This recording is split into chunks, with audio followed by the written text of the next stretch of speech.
Welcome. If you want to transfer data from Huawei smartphone to your Motorola Moto E7 Plus, for the first we have to go for the Play Store and get application to transfer data. So we are going to use application named CLONEit. Here we have the full name of this application. We have to get it on both smartphones. So let's get it. On the left Huawei, I got it actually, so I can open. Click open to your Motorola. And here you will get the notifications for the permissions, so you have to accept all of them with allow buttons. It will happen on the both devices.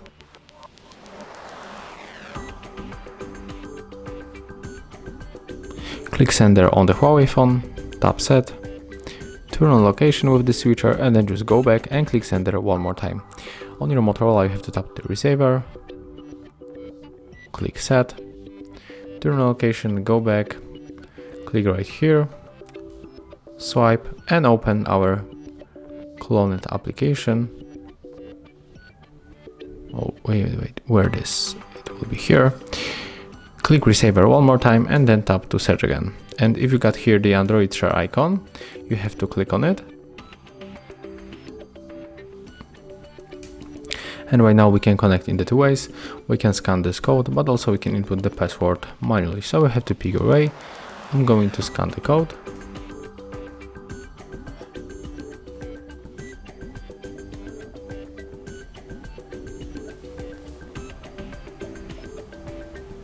Accept the request. And right now if you want to send all of the data, you have to click on all of these icons.